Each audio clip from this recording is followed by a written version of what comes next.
Puan Tanah adalah dewa. Bab 671. Puan Qinming. Reaksi orang-orang di sekitar setelah mendengar nama Qinming mirip dengan reaksi Diao Dehai.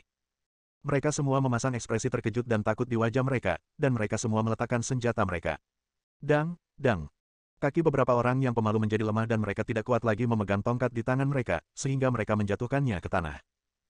Terutama pemuda berjaket hitam itu sangat ketakutan hingga seluruh tubuhnya gemetar, keringat dingin mengucur di dahinya, dan wajahnya menjadi lebih buruk daripada jika dia menelan tikus mati. Dia berbaring di tanah sambil memegangi perutnya, dan dia bahkan tidak berani mengeluarkan erangan kesakitan setelah ditendang oleh Qinming. Kamu benar-benar Qinming. Jika kamu berani meniruku, aku akan membuatmu. Diao Dehai menenangkan diri dan berpura-pura tenang.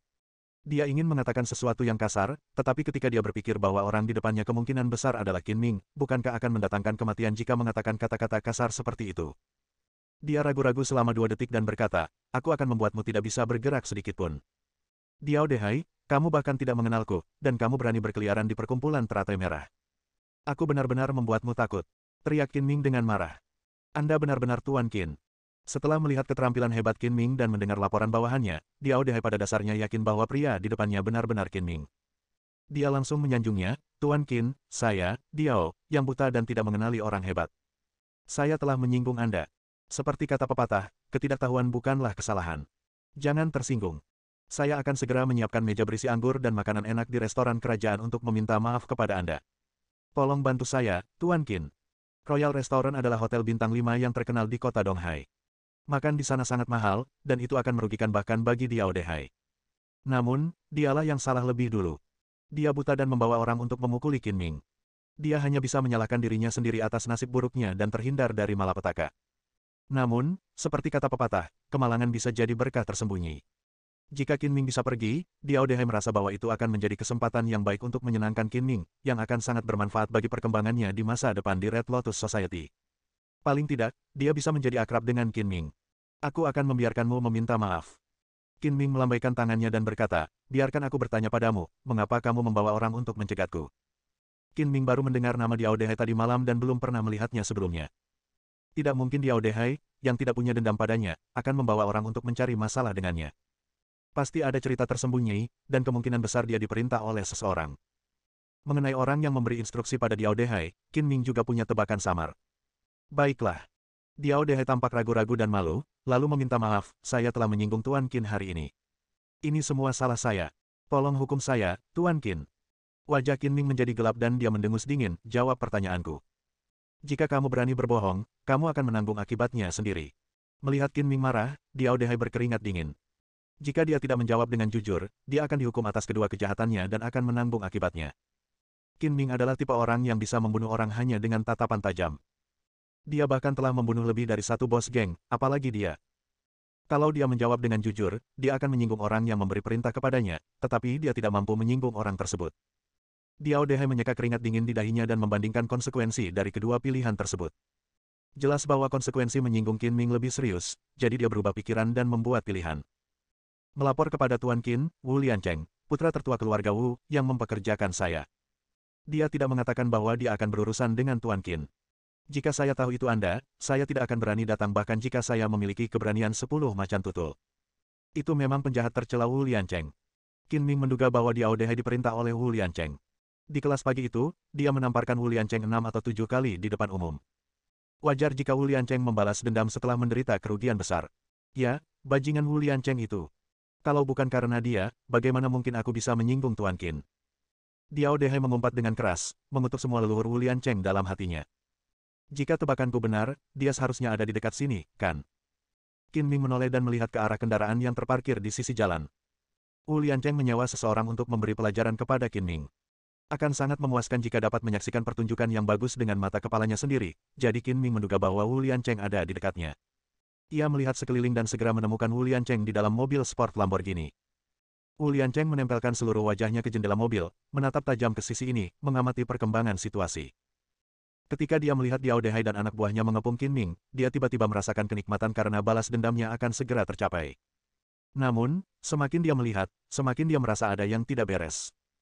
Anak buah Diao Dehai tiba-tiba berhenti dan membicarakan sesuatu dengan Qinming. Wu Liancheng tidak dapat mendengar mereka karena mereka berada jauh. Dia merasa bingung dan memanggil Diao Dehai beberapa kali. Tetapi Diao Dehai meminta maaf kepada Qin Ming dan tidak punya waktu untuk menjawab telepon. Puan Qin memang pandai sekali meramal. Diao Dehai segera menyanjungnya, mengacungkan jempol dan memujinya, lalu menunjuk ke arah mobil sport Lamborghini tempat Wu Liancheng berada. Itu dia. Aku tidak perlu mengajarimu cara melakukan sisanya. Siapapun yang berani berurusan denganku sudah bosan hidup. Selama kamu melakukan pekerjaan dengan baik, aku akan berpura-pura tidak terjadi apa-apa hari ini. Qin Ming berkata dengan dingin. Saya mengerti. Saya tahu apa yang harus dilakukan. Tolong urus ini, Tuan Qin. Diao Dehai mengangguk berulang kali, tersenyum meminta maaf, tetapi mengeluh dalam hatinya. Meskipun Qin Ming tidak mengatakannya secara eksplisit, Diao Dehai mengerti bahwa ini memintanya untuk memberi Wu Liancheng pelajaran untuk melampiaskan amarahnya, dan akan lebih baik jika dia bisa membunuh Wu Liancheng. Memang benar Diao Dehai adalah anggota geng, tetapi dia tidak pernah membunuh siapapun.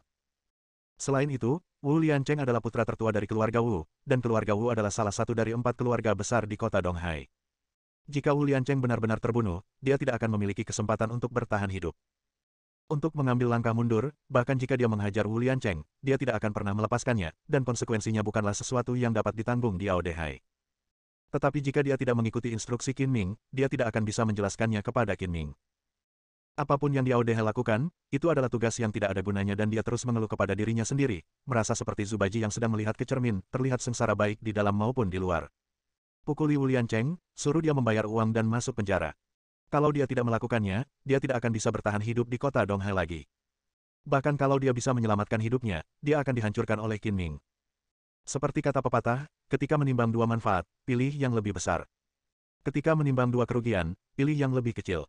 Diao Dehai membandingkan keduanya dengan cepat dan memutuskan bahwa dia tidak mampu menyinggung Qin Ming, jadi dia hanya bisa menargetkan Wu Liancheng. Diao Dehai kemudian memikirkan apa yang terjadi hari ini. Itu semua karena Wu Liancheng. Tidaklah berlebihan baginya untuk melampiaskan amarahnya padanya. Ikuti aku. Memikirkan hal ini, kemarahan Diao Dehai terhadap Wu Liancheng berubah menjadi kebencian, dan dia memimpin sekelompok anak buahnya untuk bergegas menuju mobil sport Lamborghini tempat Wu Liancheng bersembunyi. Sebelum Wu Liancheng sempat menyadari apa yang sedang terjadi, tiba-tiba dia melihat Diao Dehai dan anak buahnya mendekat.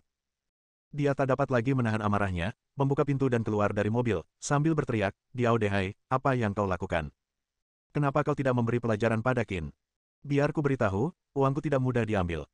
Kalau kau tidak melakukan sesuatu untukku, bagaimana kau bisa mendapatkan uangku? Aku akan membuatmu mengembalikannya. Wu Liancheng lahir dalam keluarga Wu, salah satu dari 4 keluarga besar di Laut Cina Timur. Ia telah menjalani kehidupan mewah sejak kecil dan agak terpengaruh oleh karakter seorang tuan muda yang keren. Ia memiliki pandangan yang sangat tinggi terhadap dirinya sendiri. Jika ia tidak ditampar di depan umum hari ini, ia tidak akan repot-repot mencari beberapa preman untuk memberi pelajaran kepada Qin Ming. Setelah keluar dari kelas, Wu Liancheng pertama-tama pergi ke ruang kesehatan sekolah untuk mengobati kemerahan dan bengkak di wajahnya, dan kemudian menemukan Diao Dehai melalui seorang teman. Dia juga menelepon Diao Dehai secara pribadi dan meminta uang sebesar 100.000 yuan, meminta Diao Dehai untuk membawa orang guna membantunya memberi pelajaran kepada seseorang, tetapi dia tidak mengatakan bahwa orang yang akan diberi pelajaran adalah Qin Ming. Secara umum, jika Anda mengundang preman untuk bersorak dalam perkelahian, biayanya dihitung berdasarkan jumlah orang, yaitu sekitar 200 yuan per orang. Jika kita benar-benar perlu mengambil tindakan, hanya akan ada sekitar 1.000 orang yang bertanggung jawab untuk mengambil tindakan. Ketika Diao Dehai mendengar majikannya meminta 100.000, dia langsung merasa telah bertemu dengan sponsor yang kaya raya. Dia juga seorang yang rakus akan uang, jadi dia langsung mengajak orang-orang, berpikir untuk mendapatkan lebih banyak uang dari sponsor, tetapi dia malah menemui jalan buntu. Bajingan, kalau bukan karena kamu, aku tidak akan menyinggung Tuan Qin. Beraninya kamu menunjukku. Pukul saja aku. Diao Dehai sudah dipenuhi amarah dan mengumpat, tetapi dia tidak berani benar-benar memukul Wu Liancheng. Dia pun memerintahkan, jangan gunakan senjata, gunakan tangan dan kakimu, jangan pukul dia sampai mati atau buat dia lumpuh. Ketika Diao Dehai dan Qin Ming sedang berbicara, bawahan Diao Dehai mendengarnya dengan jelas. Jika mereka menyinggung atasan bos, mereka tidak akan berakhir dengan baik. Qin Ming sedang menonton dari jauh. Ini adalah kesempatan yang baik untuk menebus kesalahan, jadi orang-orang ini bergegas maju dan mulai meninju dan menendang Wu Liancheng. Wu Liancheng tidak pernah makan daging babi, tetapi dia pernah melihat babi berlari. Setelah terjatuh, dia buru-buru melindungi kepalanya dengan kedua tangan, melolong dan berteriak, Diao Dehai, beraninya kamu memukulku. Suruh adikmu berhenti, kalau tidak kamu akan menghabiskan sisa hidupmu di penjara. Beraninya kau menggertak orang lain dengan memanfaatkan kekuatanmu. Kau hanya pemuda yang keren. Apa yang kutakutkan? Aku akan menghajarmu. Diao Dehai berkata dengan marah, tetapi dia tidak melakukannya sendiri. Itu lebih merupakan pertunjukan, dan dia akan mencuri pandang ke posisi Qin Ming dari waktu ke waktu. Diao Dehai juga tidak bodoh. Dia sudah memikirkan jalan keluar untuk dirinya sendiri. Selama dia tidak memukul Wu Liancheng sendiri, dia akan memiliki sesuatu untuk dikatakan jika Wu Liancheng melanjutkan masalah ini nanti, dan dia juga bisa memberikan penjelasan kepada Qin Ming. Tiba-tiba, Diao Dehai melihat Qin Ming masuk ke dalam Audi dan pergi, dan dia berhenti menonton. Qin Ming masih memiliki banyak hal yang harus dilakukan dan tidak tertarik melihat bagaimana Wu Liancheng dikalahkan. Baginya, sudah cukup mengetahui bahwa Diao Dehai memimpin anak buahnya untuk mengalahkan Wu Liancheng. Tidak peduli bagaimana Wu Liancheng mengejar Diao Dehai, itu tidak ada hubungannya dengan dia. Kedua orang ini yang melakukannya sendiri. Melihat Qin Ming pergi, mengetahui dia tidak akan pernah melihat apa yang terjadi di sini lagi, Diao Dehai buru-buru memerintahkan, berhenti, berhenti di situ juga. Sambil berbicara, Diao Dehai menyingkirkan beberapa anak buahnya, membungkuk dan membantu Wu Liancheng yang telah dipukuli dengan parah. Tuan Wu, saya benar-benar minta maaf. Saya tidak punya pilihan selain melakukan ini. Mohon maafkan saya. Maafkan aku karena menjadi tetangga sebelah. Siapapun yang dipukul pasti akan marah, apalagi Wu Liancheng, yang merasa dirinya memiliki status dan kedudukan tinggi. Ia menamparkan wajah Diao Dehai. Aku tidak ingin hidup lagi. Melihat bosnya dipukuli, seseorang di dekatnya langsung menendang Wu Liancheng dengan keras. Wu Liancheng menjerit dan berlutut di tanah. Pak! Yang tidak diduga siapapun adalah Diao Dehai menamparkan adik laki-laki yang menendang Wu Liancheng dengan keras, dan berkata dengan kejam, siapa yang menyuruhmu melakukan itu? Aku akan menghadapimu nanti. Orang yang dipukul itu tampak sedih dan bingung, seperti seorang pendeta yang benar-benar bingung. Dia ingin menyanjung seseorang tetapi akhirnya memukul kaki kuda. Dia benar-benar tidak mengerti mengapa dia ditampar seperti itu. Diao Dehai segera membantu Wu Liancheng berdiri lagi, dan mendekatkan wajahnya ke Wu Liancheng seperti seorang masokis, dan berkata dengan nada merendahkan dan menyanjung, Tuan Wu, tidak peduli seberapa salahnya Anda, itu semua salah saya. Selama Anda bisa tenang, Anda bisa memukul saya dengan cara apapun yang Anda inginkan. Bab 672. Aku akan menghajarmu sampai mati. Wu Liancheng begitu marah sehingga dia sama sekali tidak menghiraukan fakta bahwa ada lebih dari selusin pengikut Diao Dehai di dekatnya.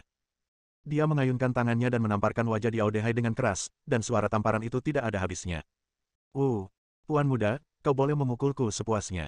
Kau bahkan boleh membunuhku asalkan itu bisa melampiaskan amarahmu. Diao Dehai tidak menghindar dan membiarkan tamparan Wu Liancheng mengenai wajahnya, terus-menerus meminta maaf dan berusaha menyenangkannya. Terlebih lagi, Diao Dehai memegang Wu Liancheng dengan satu tangan, seolah-olah dia takut Wu Liancheng akan jatuh lagi. Bawahan di sekitar semuanya tercengang. Sebelumnya, Diao Dehai telah memerintahkan mereka untuk memukul Wu Liancheng dengan keras, tetapi sekarang mereka dipukuli oleh Wu Liancheng dan tidak melawan. Apa yang dia bicarakan? Karena orang yang menendang Wu Liancheng hanya ingin menyanjungnya, dia ditampar keras oleh Diao Dehai. Tidak ada yang berani menghentikan Wu Liancheng lagi, dan mereka semua menonton tanpa daya. Wu Liancheng dipukuli dan merasakan sakit di sekujur tubuhnya. Dia tidak punya tenaga lagi. Dia menamparkan Diao Dehai lebih dari 10 kali dan sangat lelah hingga kehabisan napas. Jika Diao Dehai tidak membantunya, dia pasti sudah terduduk di tanah. Kau, tunggu saja aku. Masalah hari ini belum selesai. Jika kau berani memukulku, aku akan membuatmu membayar. Wu Liancheng tersentak dan mengumpat, dan berhenti menamparkan orang dengan tangannya. Selama Tuan Muda Wu bisa tenang, aku akan menerima pukulan atau hukuman apapun. Jangan marah sampai sakit. Aku akan membawamu kembali. Diao Dehai bersikap seolah-olah orang yang menamparnya tadi bukanlah Wu Liancheng. Dia terus menyanjung dan secara pribadi membantu Wu Liancheng masuk ke dalam mobil. Setelah membantu Wu Liancheng duduk di kursi penumpang, Diao Dehai berbalik dan dengan tegas memerintahkan anak buahnya, jangan beritahu siapapun tentang apa yang terjadi hari ini. Jika ada yang bertanya, katakan saja bahwa Anda telah memukuli Tuan Muda Wu dan tidak seorang pun dari Anda melihat apa yang terjadi setelahnya. Jika ada yang berani mengungkapkan sepatah kata pun, saya akan memastikan dia tidak akan melihat matahari besok. Apakah Anda mengerti? Saya mengerti, saya mengerti.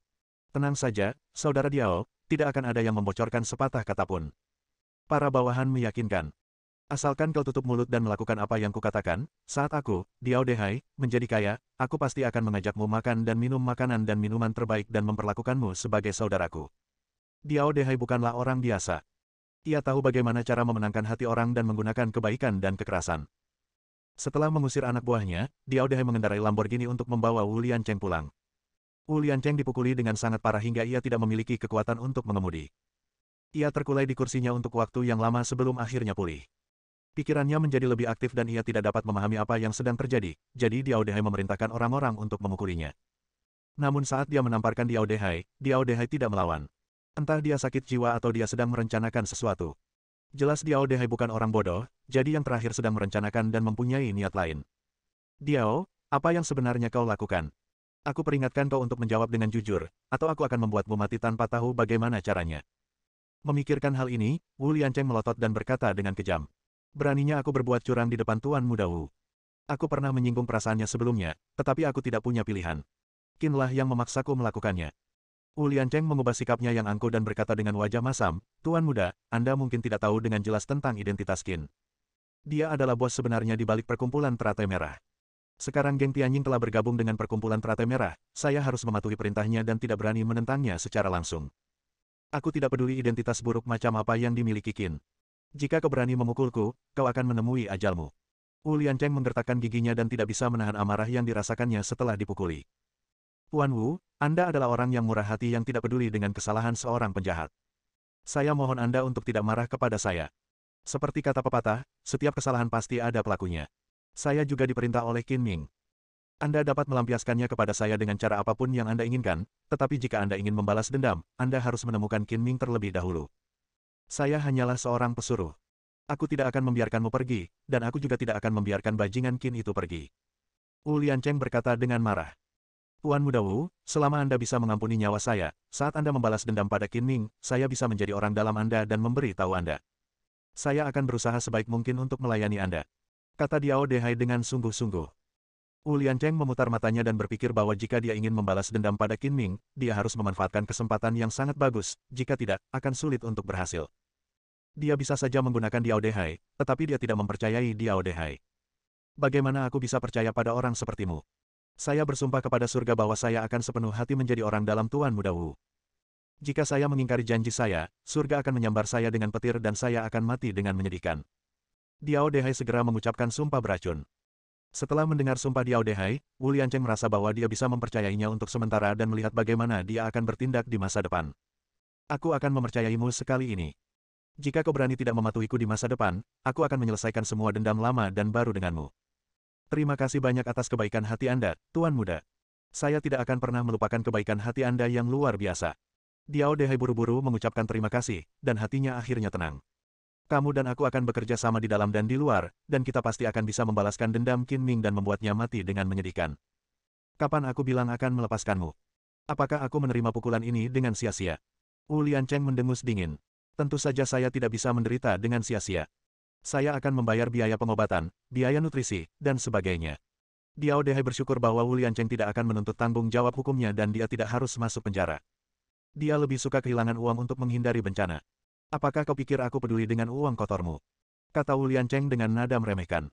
Lalu, kalau begitu Tuan Muda, bagaimana menurutmu, bagaimana aku bisa memaafkan diriku sendiri sepenuhnya? Diao Dehai berkata dengan penuh semangat. Mulai sekarang, kamu harus menuruti perintahku dan bekerja untukku sampai aku merasa bahwa apa yang telah kamu lakukan untukku sudah cukup untuk menebus dosaku. Kata Wu Liancheng. Diao Dehai mengerang dalam hatinya, bertanya-tanya apakah dia harus menjalankan tugas untuk Wu Liancheng secara cuma-cuma di masa depan. Akan lebih baik menjalankan tugas secara cuma-cuma daripada kehilangan segalanya. Dia berubah pikiran dan setuju, baiklah, mulai sekarang, aku, Diao, akan membiarkan Tuan Muda Wu mengirimiku perintah, dan aku tidak akan pernah mengeluh. Pada saat yang sama, Qin Ming sedang duduk di sebuah restoran, menunggu 4 hidangan yang dipesannya, 3 hidangan vegetarian dan 1 hidangan daging, siap, dan kemudian berkendara ke rumah Yan Mengke. Mendengar ketukan di pintu, Yan Mengke membuka pintu dan membiarkan Qin Ming masuk sambil tersenyum. Dia menerima telepon dari Qin Ming dan tahu bahwa Qin Ming datang untuk membawakannya makan siang. Pandangannya tak dapat menahan diri untuk tidak menatap kotak makan siang di tangan Qin Ming.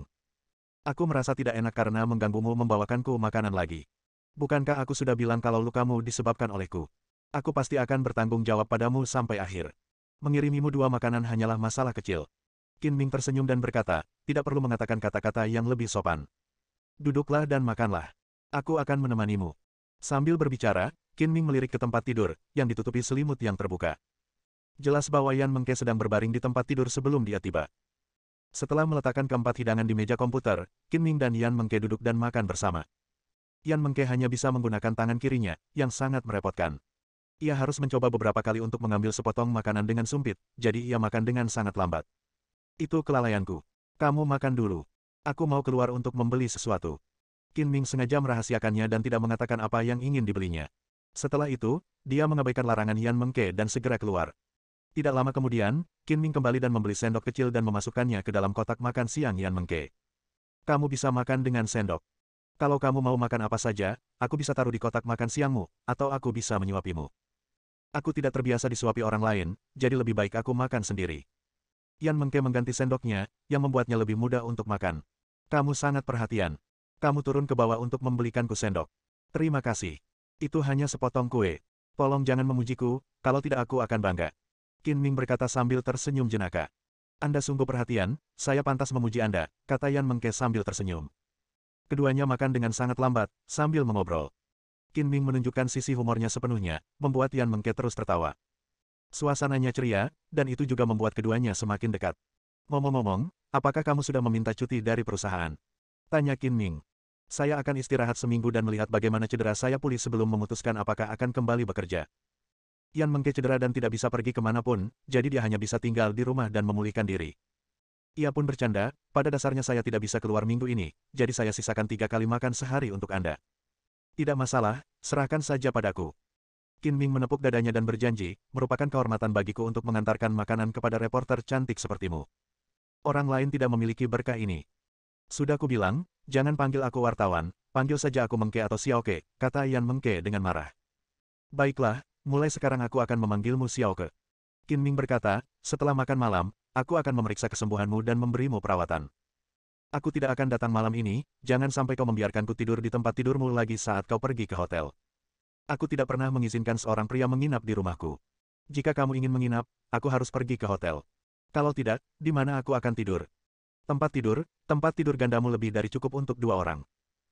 Qin Ming berkata sambil tersenyum, jangan khawatir, aku tidur dengan sangat nyenyak dan aku berjanji tidak akan melakukan hal yang tidak senonoh. Jangan pernah berpikir tentang itu. Yan Mengke memutar matanya ke arah Qin Ming dan berkata, aku tidak akan tidur denganmu. Aku bukan wanita seperti itu. Aku takut jika kamu marah, kamu tidak akan menjadi manusia lagi, bahkan aku tidak akan mampu mengatasinya. Qin Ming bergumam dengan suara rendah. Apa katamu? Yan Mengke bertanya seolah-olah dia tidak mendengar dengan jelas. Tidak apa-apa. Qin Ming segera mengubah ucapannya, aku bilang aku pria sejati, aku hanya takut kamu akan memanfaatkanku. Bah. Yan Mengke meludah, saya pikir Anda Zubaji yang mencoba membalikkan keadaan. Anda hampir mencoba memanfaatkan saya.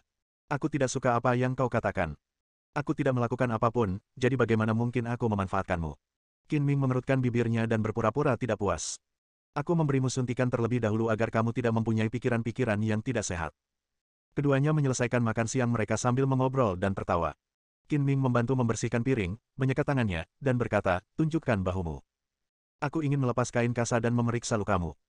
Yan Mengke mengira Qin Ming sedang menyembuhkan lukanya seperti yang dilakukannya tadi malam, tetapi dia tidak menyangka Qin Ming akan melepaskan kain kasa. Dia bertanya dengan ragu, bukankah seharusnya itu merepotkan? Kita harus melakukan ini. Aku perlu memutuskan berapa banyak qigong yang akan dimasukkan ke dalam tubuhmu berdasarkan pemulihan lukamu. Jika aku memasukkan terlalu banyak, aku khawatir tubuhmu tidak akan mampu menahannya. Jika aku memasukkan terlalu sedikit, itu tidak akan memberikan efek penyembuhan terbaik. Aku mohon padamu untuk bekerja sama denganku. Qin Ming berkata dengan serius. Bersambung.